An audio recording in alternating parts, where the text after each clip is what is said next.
한 남자가 있었습니다. 그는 전쟁에서 이겼고 괴물을 속였고 누구보다 영리했습니다. 하지만 그 영리함은 결국 그의 저주가 되었습니다. 집으로 돌아가면 모든 것이 끝날 줄 알았던 순간 바다의 신 포세이돈은 그를 용서하지 않았습니다. 고향은 가까웠지만 그는 도착할 수 없었습니다.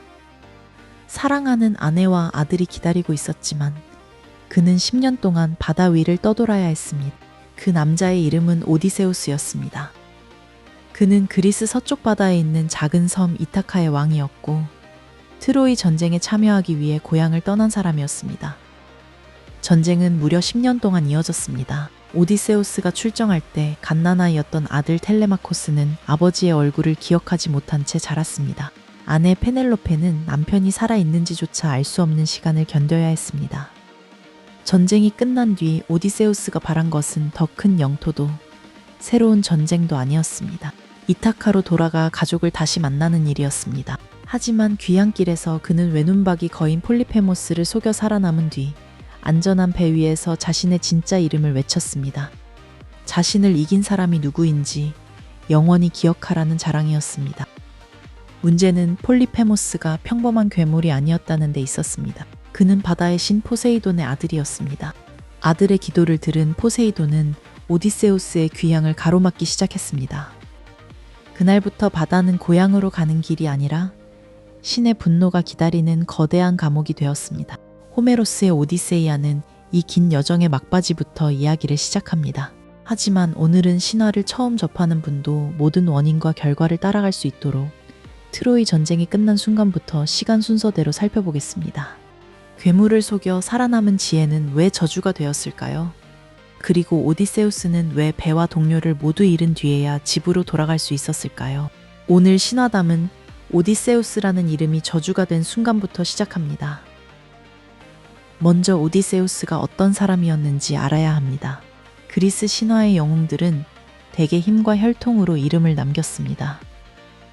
그러나 오디세우스의 가장 강한 무기는 머리였습니다. 10년 동안 무너지지 않던 트로이 성 안으로 병사들을 들여보내기 위해 거대한 목마를 이용한 계책도 그의 이름과 함께 전해집니다. 트로이 전쟁은 그리스 여러 왕과 영웅이 바다를 건너 연합군을 이루어 싸운 전쟁이었습니다. 이타카의 왕 오디세우스도 12척의 배와 부하들을 이끌고 참전했습니다.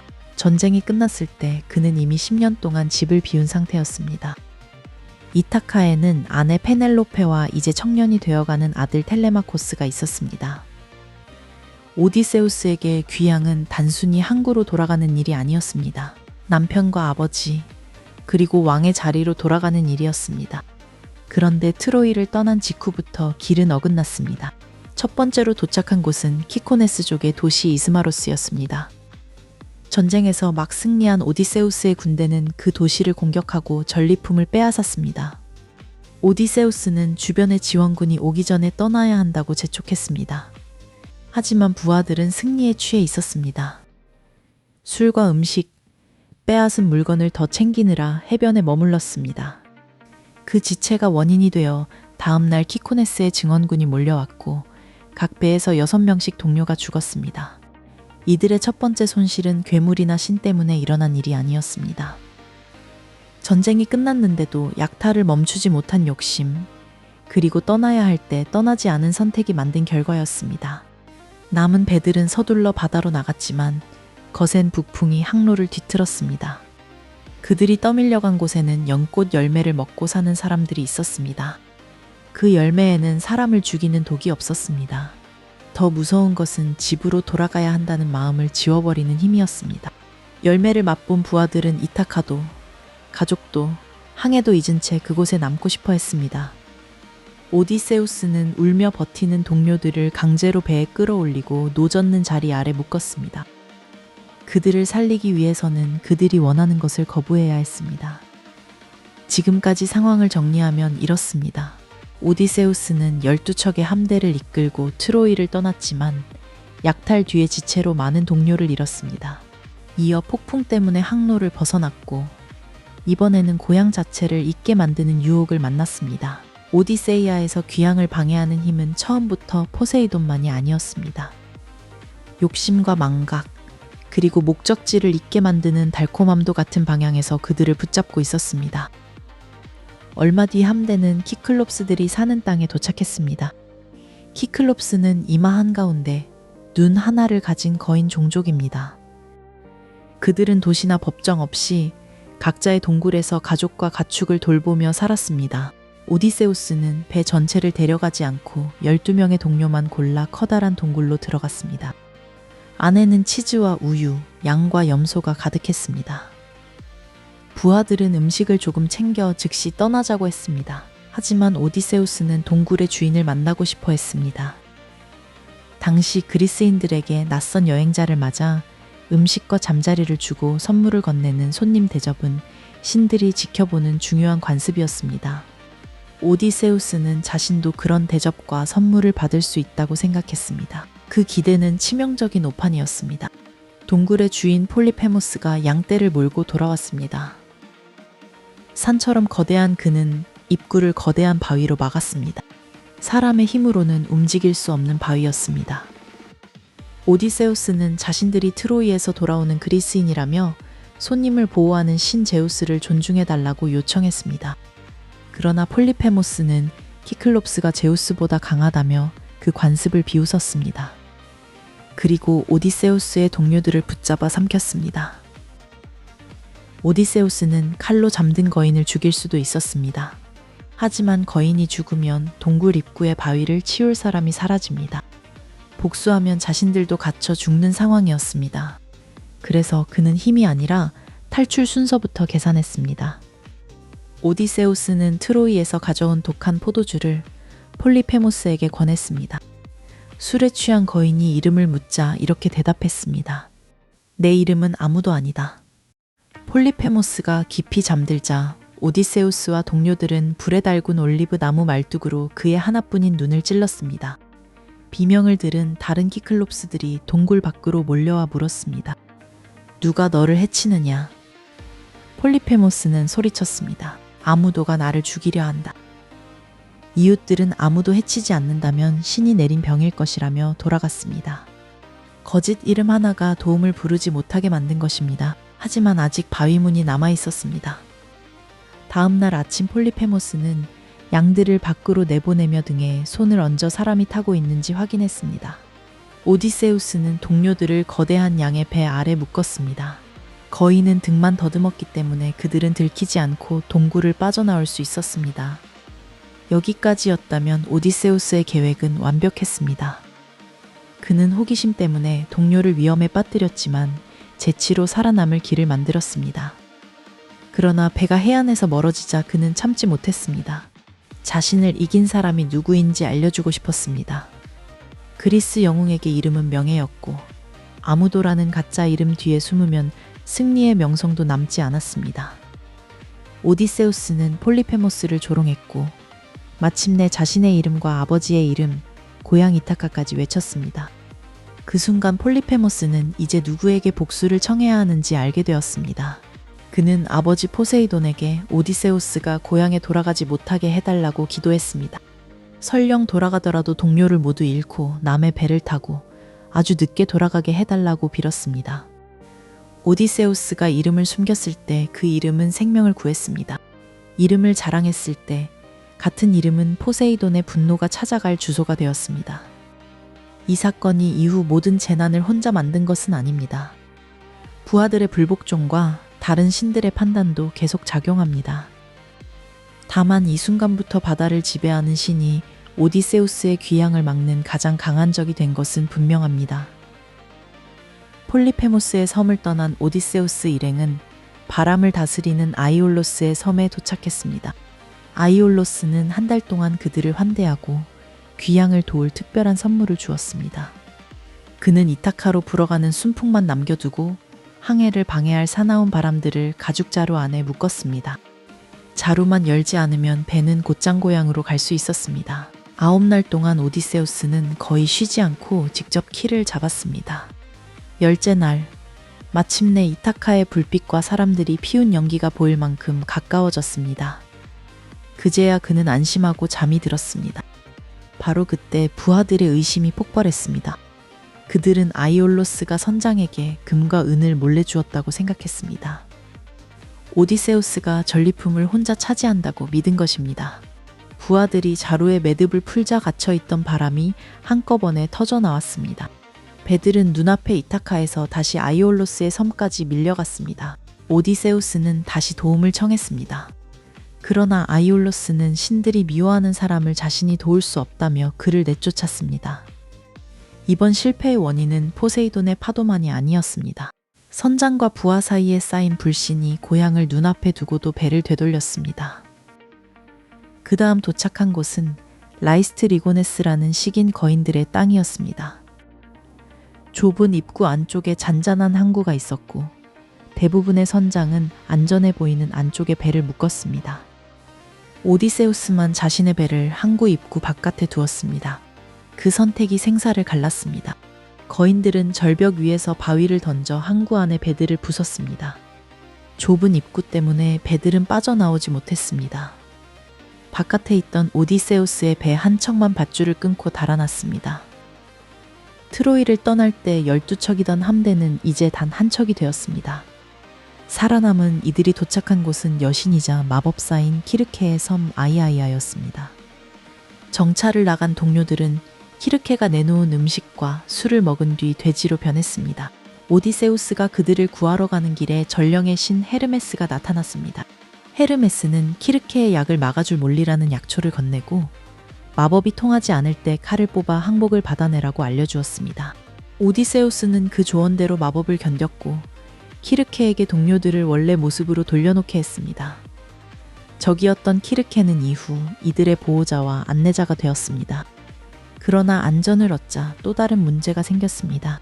풍성한 음식과 편안한 침상 속에서 일행은 귀향을 미뤘습니다. 하루 이틀이 지나고 결국 꼬박 1년이 흘렀습니다. 이제 상황을 다시 정리해 보겠습니다. 오디세우스는 한때 이타카의 불빛을 눈앞에 두었지만 부하들의 불신 때문에 되돌아갔습니다. 라이스트 리고네스에게 함대 대부분을 잃었고 남은 한 척은 키르케의 섬에서 1년을 멈췄습니다. 죽음만이 사람을 길에서 멈추게 하는 것은 아닙니다. 너무 편안한 곳도 목적지를 잊게 만듭니다. 1년이 지나자 부하들은 키르케에게 이제 집으로 보내달라고 호소했습니다. 키르케는 배를 띄우기 전에 반드시 해야 할 일이 있다고 말했습니다. 오디세우스는 앞으로 어느 길로 가야 하는지 알지 못했습니다. 포세이돈은 계속 바다를 막고 있었고 남은 배는 한 척뿐이었습니다. 키르케는 죽은 예언자 테이레시아스만이 안전한 귀향로와 앞으로의 위험을 알려줄 수 있다고 했습니다. 그래서 오디세우스는 살아있는 몸으로 저승의 입구를 찾아갔습니다. 그곳은 영웅이 힘을 증명하러 가는 장소가 아니라 죽은 자에게 길을 묻기 위해 내려가는 곳이었습니다. 그는 검은 강가에 구덩이를 파고 제물을 바쳤습니다. 피 냄새를 맡은 망자들이 몰려왔지만 오디세우스는 테이레시아스가 먼저 말할 때까지 다른 영혼들이 다가오지 못하게 막았습니다. 그곳에서 그는 트로이 전쟁의 영웅 아가멤논과 아킬레우스를 만났습니다. 그리고 자신이 죽었다는 사실조차 몰랐던 어머니 안티클레이아의 영혼도 보았습니다. 오디세우스가 전쟁에 나가 있던 긴 세월 동안 어머니는 아들을 기다리다 세상을 떠났습니다.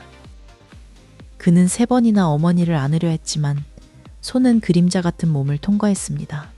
귀향이 늦어지는 동안 고향의 시간은 멈춰있지 않았습니다. 오디세우스가 돌아오지 못한 매년 가족들은 그가 없는 삶을 살아야 했고 누군가는 다시 만날 기회조차 잃었습니다. 마침내 테이레시아스가 나타나 포세이돈의 분노를 설명했습니다. 그리고 아직 피할 수 있는 마지막 재앙을 경고했습니다. 앞으로 태양신 헬리오스의 섬 트리나키아에 도착하더라도 그곳의 소를 절대로 해치지 말라는 것이었습니다. 소들을 건드리지 않으면 모두가 고향에 닿을 가능성이 있었습니다.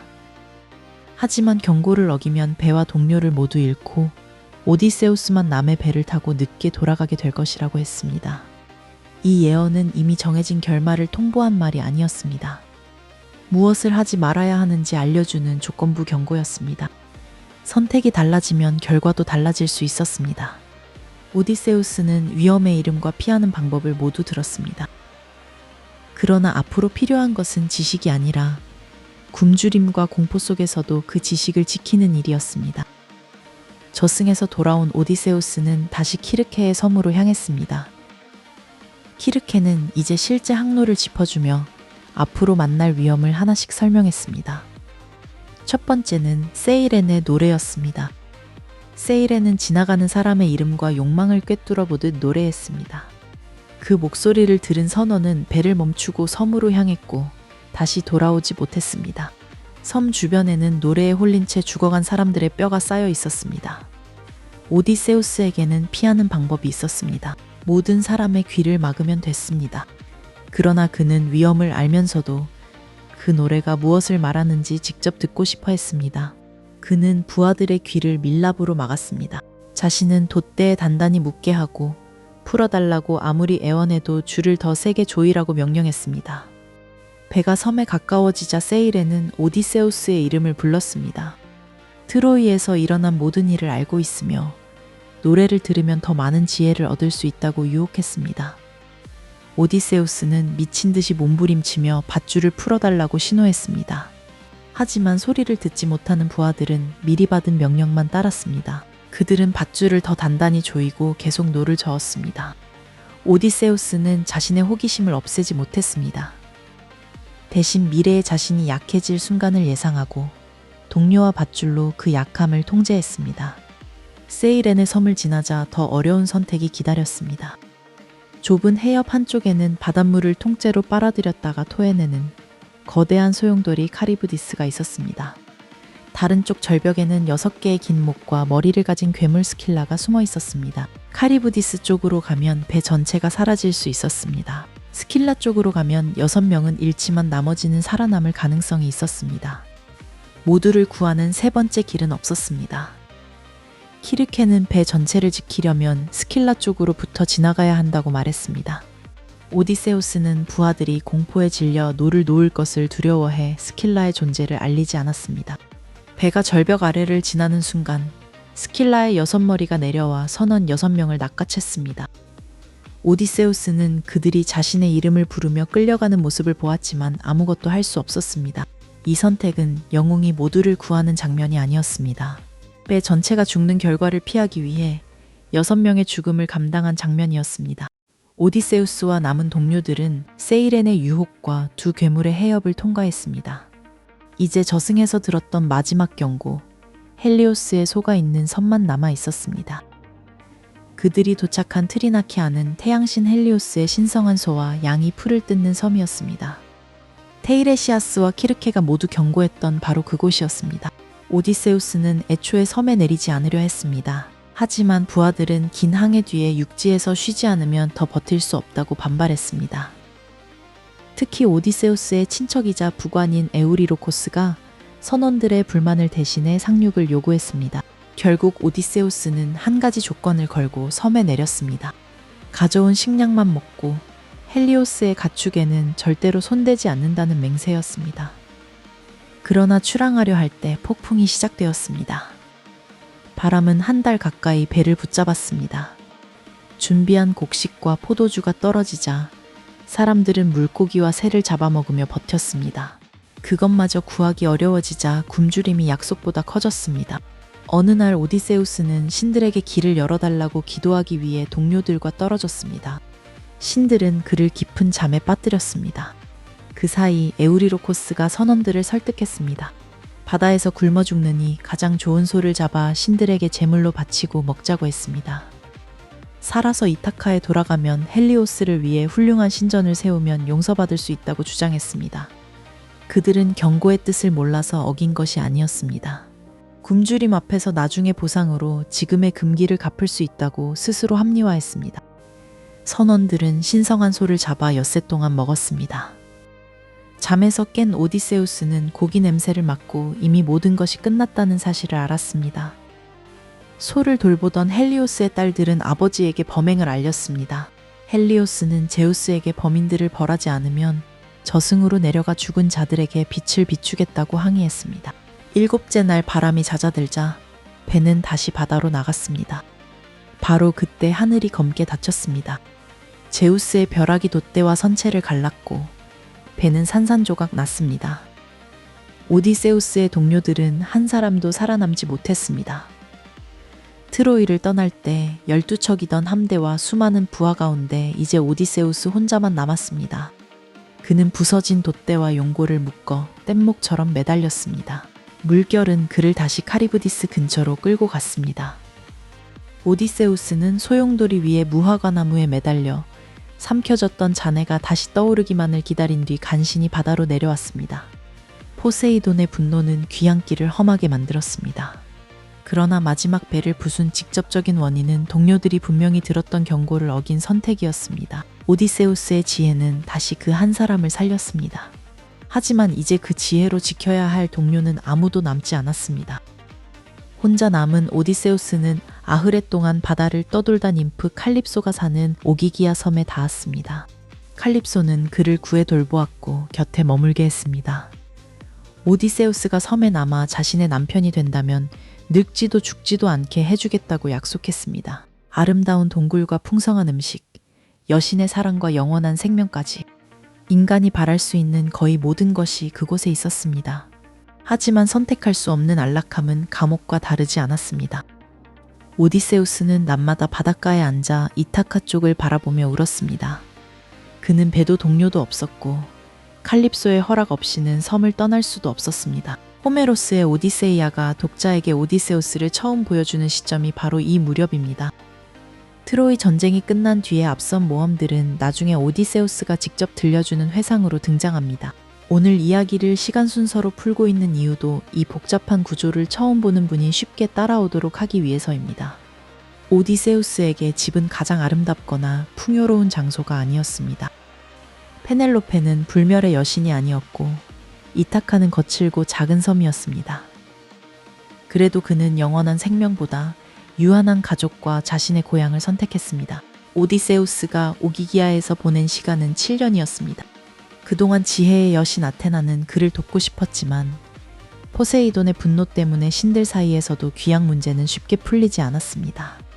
마침내 포세이돈이 자리를 비운 사이 아테나는 제우스에게 오디세우스를 더는 방치해서는 안 된다고 호소했습니다. 제우스는 전령의 신 헤르메스를 보내 칼립소에게 그를 놓아주라고 명령했습니다. 칼립소는 명령을 따랐고 오디세우스는 손으로 나무를 베어 뗏목을 만들었습니다. 하지만 바다로 나간 그를 포세이돈이 발견했습니다. 신은 마지막 폭풍을 일으켜 뗏목을 부쉈습니다. 오디세우스는 이틀 동안 파도와 싸운 끝에 파이아케스인들의 땅 스케리아에 닿았습니다. 파이아케스인들은 뛰어난 항해술로 이름난 사람들이었습니다. 나우시카 공주가 쓰러진 그를 발견했고 왕 알키노우스와 왕비 아레테가 손님으로 받아들였습니다. 오디세우스는 그들의 궁전에서 비로소 자신의 이름을 밝히고 키코네스부터 키클롭스와 키르케, 저승과 헬리오스의 속까지 지금까지의 여정을 들려주었습니다. 이야기를 들은 파이아케스인들은 그를 고향까지 데려다 주기로 했습니다. 그들의 배는 잠든 오디세우스를 이타카 해변에 내려놓았습니다. 트로이에서 싸운 10년, 바다에서 떠돈 10년, 고향을 떠난 지 모두 20년 만에 오디세우스는 마침내 이타카 땅을 밟았습니다. 그러나 땅에 도착했다고 해서 왕과 남편의 자리까지 되찾은 것은 아니었습니다. 오디세우스가 떠난 20년 동안 이타카의 사정은 완전히 달라져 있었습니다. 왕이 살아있는지 죽었는지 확인할 방법이 없자 이타카와 주변 섬의 귀족들은 페넬로페에게 새 남편을 고르라고 압박했습니다. 이 구혼자들은 오디세우스의 왕궁에 머물며 가축을 잡고 포도주를 마셨습니다. 왕의 재산을 축내면서 자신들 가운데 다음 왕이 나올 때를 기다린 것입니다. 페넬로페는 공개적으로 그들을 쫓아낼 힘이 없었습니다. 대신 시아버지 라에르테스의 수의를 다 짜면 결혼 상대를 고르겠다고 약속했습니다. 낮에는 천을 짜고 밤에는 몰래 다시 풀었습니다. 이 계책으로 3년을 버텼지만 하녀 한 명이 비밀을 알려주면서 더는 시간을 끌기 어려워졌습니다. 출정할 때 갓난아이였던 텔레마코스는 이제 20살 안팎의 청년이었습니다. 그는 아버지의 집을 지키려 했지만 구원자들은 그를 제거할 계획까지 세웠습니다. 이런 상황에서 오디세우스가 왕의 모습으로 바로 궁전에 들어가면 수많은 적에게 둘러싸이게 됩니다. 아테나는 그를 늙고 초라한 거지로 변장시켰습니다. 먼저 누가 충성했고 누가 배신했는지 확인하기 위해서였습니다. 오디세우스는 충실한 돼지치기 에우마이오스의 오두막에 몸을 숨겼고 그곳에서 아들 텔레마코스와 만났습니다. 아테나가 잠시 변장을 풀자 텔레마코스는 갑자기 달라진 남자를 신이라고 생각했습니다. 오디세우스가 자신이 아버지라고 밝히자 텔레마코스는 처음에는 믿지 못했습니다. 평생 기다렸지만 기억 속 얼굴조차 없는 아버지가 눈앞에 나타난 것입니다. 두 사람은 서로를 끌어안고 오래 울었습니다. 부자는 궁전을 되찾을 계획을 세웠습니다. 무기를 치우고 믿을 수 있는 사람만 곁에 두며 오디세우스의 정체는 마지막 순간까지 숨기기로 했습니다. 거지 모습으로 궁전에 들어간 오디세우스를 사람들은 알아보지 못했습니다. 단 한 존재만은 달랐습니다. 20년 전 오디세우스가 길렀던 늙은 사냥개 아르고스였습니다. 버려진 채 누워있던 아르고스는 주인의 냄새와 목소리를 알아보고 귀를 움직이고 꼬리를 흔들었습니다. 하지만 일어설 힘은 없었습니다. 주인이 돌아온 것을 확인한 뒤 아르고스는 조용히 숨을 거두었습니다. 오디세우스는 정체를 감추기 위해 눈물을 닦고 지나갔습니다. 한편 페넬로페는 더는 미룰 수 없는 마지막 시험을 내놓았습니다. 오디세우스가 쓰던 거대한 활을 당겨 일렬로 세운 12개의 도끼구멍을 화살 하나로 통과시키는 사람과 결혼하겠다고 한 것입니다. 구원자들은 차례로 활을 들었지만 시위조차 걸지 못했습니다. 늙은 거지로 보이는 오디세우스가 활을 달라고 하자 그들은 비웃었습니다. 오디세우스는 활을 손에 들고 현의 상태를 확인했습니다. 그리고 주인만이 다룰 수 있는 활에 너무나 쉽게 시위를 걸었습니다. 화살은 12개의 도끼 구멍을 곧게 통과했습니다. 그 순간 시험의 의미가 뒤집혔습니다.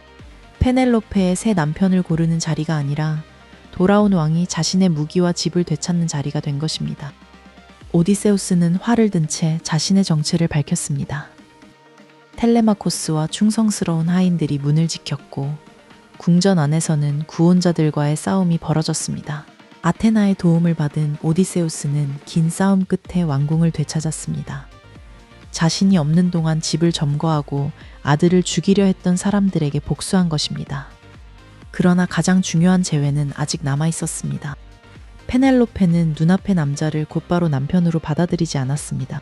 20년은 너무 긴 시간이었습니다. 신들은 사람의 모습을 바꿀 수 있었고 낯선 사람이 오디세우스의 모험을 전해 듣고 남편인 척할 수도 있었습니다. 그녀의 의심은 사랑이 부족해서가 아니었습니다. 너무 오래 기다렸기 때문에 마지막 순간에 더욱 확실한 증거가 필요했습니다. 페넬로페는 하녀에게 두 사람이 쓰던 침대를 방 밖으로 옮기라고 명령했습니다. 그 말을 들은 오디세우스는 즉시 반응했습니다. 그 침대는 살아있는 올리브 나무를 중심 기둥으로 삼아 자신이 직접 만든 것이며 나무를 베어내지 않는 한 방 밖으로 옮길 수 없다고 말했습니다. 침대의 비밀은 두 사람만 알고 있었습니다. 궁전에서 일어난 일을 모두 들은 사람도 알 수 없는 부부가 함께 만든 집의 비밀이었습니다. 그제야 페넬로페는 눈앞의 남자가 정말 오디세우스라는 사실을 믿었습니다. 두 사람은 서로를 끌어안았습니다. 오디세우스에게 마지막으로 남은 시험은 괴물도 폭풍도 아니었습니다. 자신이 돌아온 사람임을 사랑하는 이에게 증명하는 일이었습니다. 하지만 오디세이아는 부부의 포옹에서 완전히 끝나지 않습니다. 죽은 구원자들의 가족은 다시 복수하려 했습니다. 한쪽의 귀환과 정의가 다른 쪽에는 새로운 원한이 되었기 때문입니다. 마지막에는 제우스의 뜻을 받은 아테나가 싸움을 멈추게 합니다. 이타카의 평화가 내려야 오디세우스의 귀향도 비로소 끝날 수 있었습니다. 이제 긴 여정을 다시 돌아보겠습니다. 키클롭스의 동굴에서 오디세우스의 제치는 사람들을 살렸습니다. 하지만 자신의 이름을 남기고 싶은 마음은 포세이돈에게 복수의 표적을 알려주었습니다. 아이올로스의 바람 자루가 열렸을 때는 부하들의 불신이 눈앞의 고향을 멀어지게 했습니다.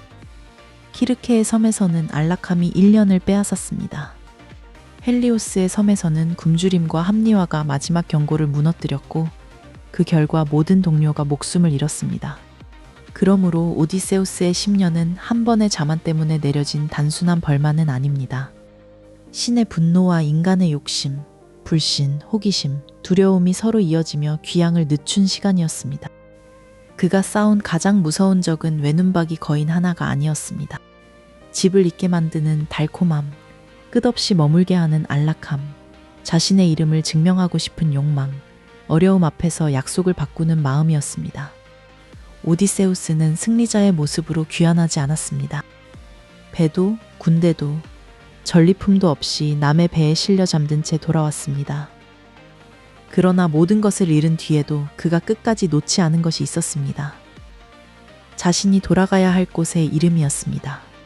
이타카. 어쩌면 귀향은 가장 빠른 길을 찾는 일이 아닐지도 모릅니다. 어디로 돌아가야 하는지 잊지 않고 자신을 멈춰 세우는 욕망과 두려움을 하나씩 지나가는 일인지도 모릅니다. 이것이 오늘의 신화담입니다.